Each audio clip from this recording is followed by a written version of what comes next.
Bismillahirrahmanirrahim. Assalamualaikum warahmatullahi wabarakatuh. Perkenalkan, nama saya Eliza Selviani, NPM C1C69148. Baiklah, di sini saya akan menyampaikan materi bab 4 yang berjudul konsolidasi dengan akuisisi melebihi nilai tercatat ekuitas.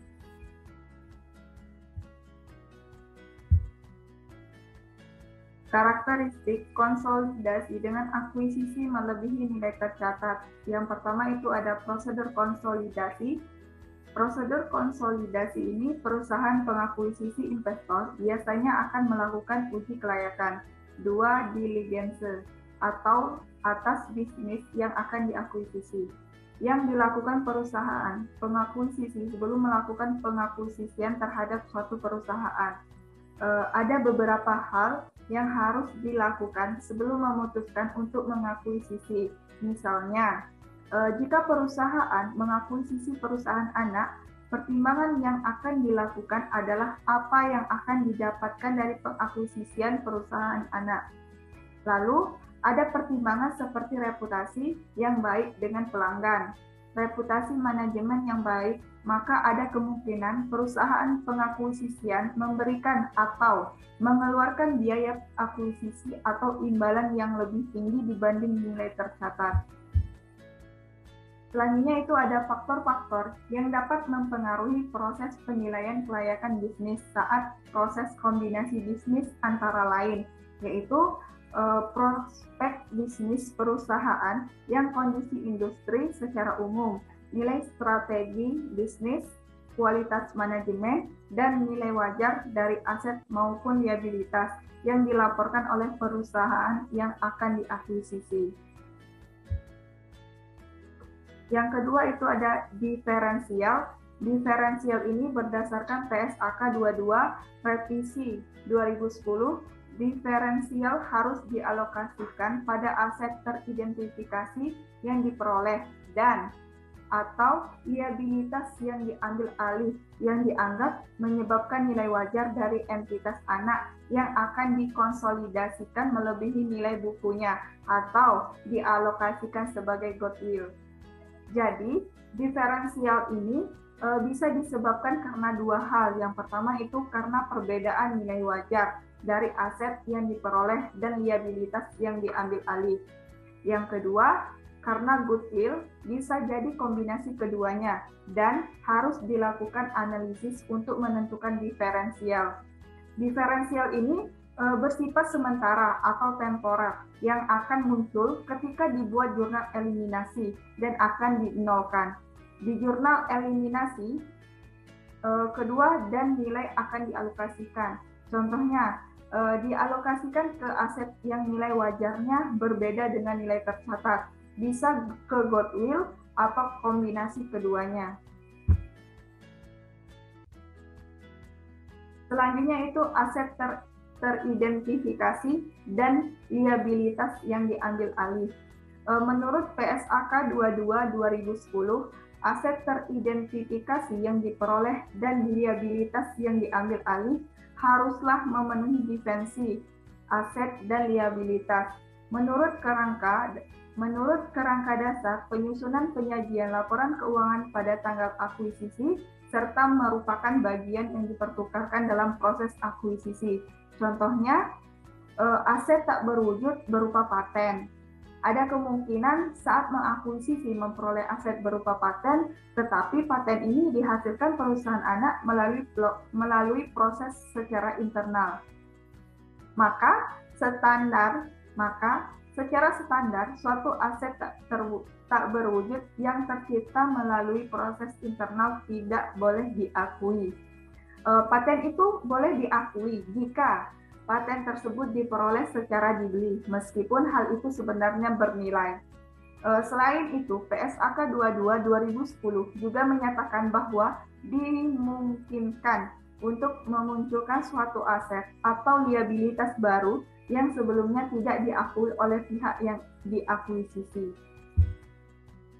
Misalnya, pihak pengakuisisi atau perusahaan induk bisa saja mengakui suatu aset tak berwujud, berupa paten yang sebelumnya tidak diakui oleh pihak yang diakuisisi atau perusahaan anak. Nah, perusahaan anak tersebut tidak dapat mengakui sebab aset tak berwujud berupa paten itu dihasilkan melalui proses secara internal. Selanjutnya itu goodwill. Goodwill ini tidak diamortisasi, tetapi akan dilakukan pengujian penurunan.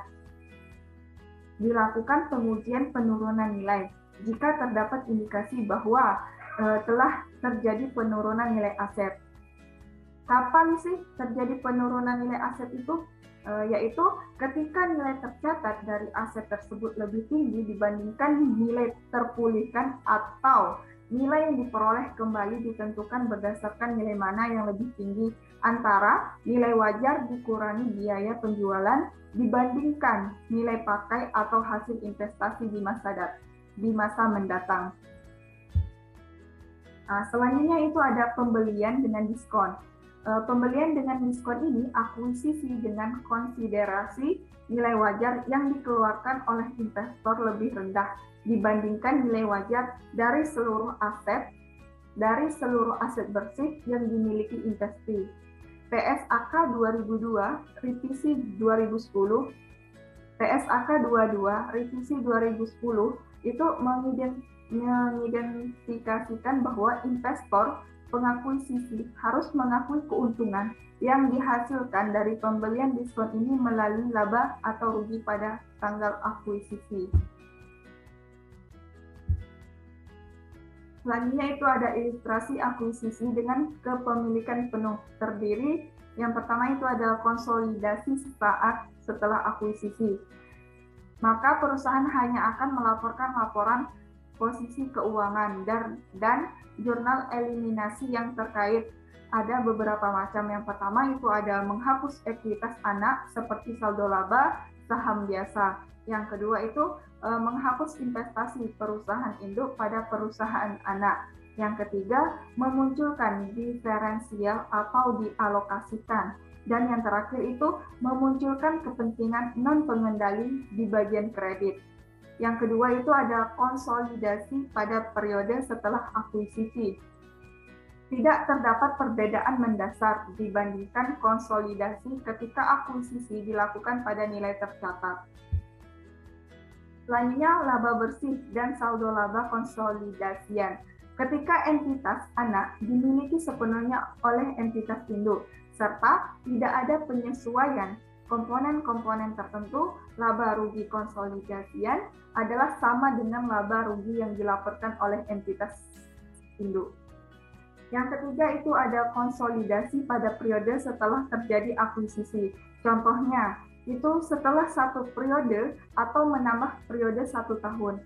Ilustrasi akuisisi dengan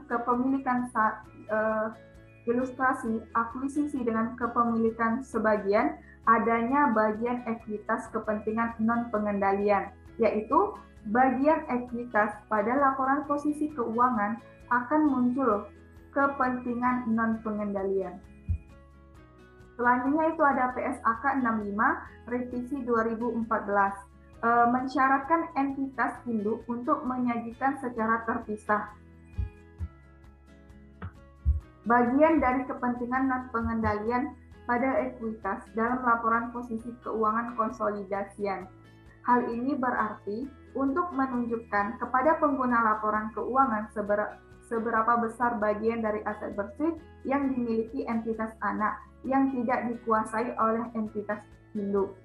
Nilai wajar konsiderasi sama dengan nilai akuisisi, sama dengan imbalan yang diserahkan. Isu lain seputar konsolidasian itu adanya biaya transaksi terkait akuisisi dibebankan pada periode ketika biaya tersebut terjadi atau jasa diterima kecuali biaya penerbitan efek.